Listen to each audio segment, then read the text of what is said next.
Hello' good evening. আজি মই বনাব লৈছোঁ ভেদাইলতা নৰসিংহ লগত শুকলতি পাত আছে। শুকলতি পাত এনেকৈ আৰু হেৰি থকা হ'লে ভাল লাগিলে হয়, মানিমুনি, যিহেতু মানিমুনি নাই আজি, মানিমুনিটো নাই, সেইবাবে ইয়াকে আজি মাছৰ লগত জোল বনোৱা হ'ব। এতিয়া মই এইখিনি ধুনীয়াকৈ ধুই ল'লোঁ। ধোৱাৰ পিছত এতিয়া মিক্সিত গ্ৰাইণ্ড কৰি ল'ম। কেঁচা হালধি দিব। এয়া দেখিছেনে, বৰ মানিমুনিটো নাই বুলি কৈছিলোঁ যে, লগৰজনীয়ে ক'ৰ পৰা যোগাৰ কৰিছে নাজানো। এয়া বৰ মানিমুনি হৈ যাব আৰু যোগাৰ, মানিমুনি কেইটামান গোন্ধ ওলালেই হ'ল। ধুই লওঁ ভালকৈ, গোটেইখিনি মই মিক্স কৰি এতিয়া পিচি ল'ম। দেখিছেনে, এতিয়া মই ভেদাইলতাৰ ৰসখিনি ধুনীয়াকৈ চেপি ল'লোঁ। কিছুমানে চেপি নলয়, মই চেপি লৈছোঁ। আৰু ইয়াতে আৰু এটা বস্তু এড কৰিম। দেখিছেনে, হালধি, কেঁচা হালধি দিম। কেঁচা হালধিৰ ৰস ভালকৈ গুড়ি হোৱা নাই, আৰু অলপ গুড়ি কৰিম। কেঁচা হালধিৰ ৰস দিম। খাইছেনে বাৰু আপোনালোকে এনেকৈ?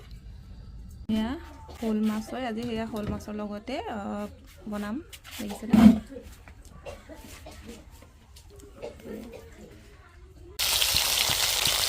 এতিয়া মাছ ফ্ৰাই কৰি আছোঁ।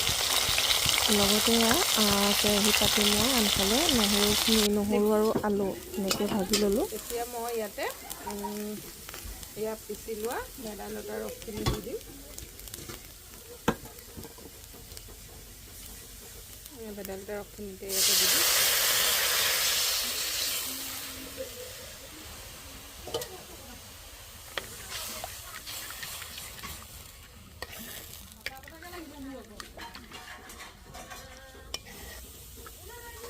এতিয়া অলপ সময় উতলি থাকিব, যিহেতু তেল বিৰিঙি আছে, উতলিব লাগিব। উতলিলে তেলখিনি নাইকিয়া হৈ যাব। দেখিবলৈ এতিয়া ভাল লগা নাই।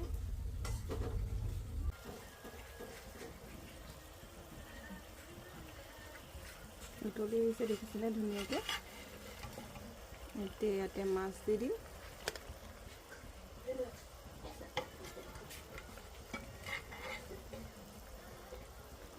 মাছ দি দিম। মাছ দি ধুনীয়াকৈ উতলিব। লগতে মই জালুক দি দিম।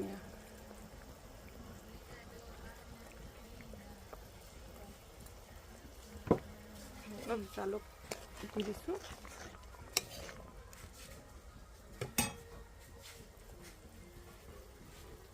দেখিছেনে, মোৰ ভেদাইলতা আৰু মাছৰ জোল ৰেডি।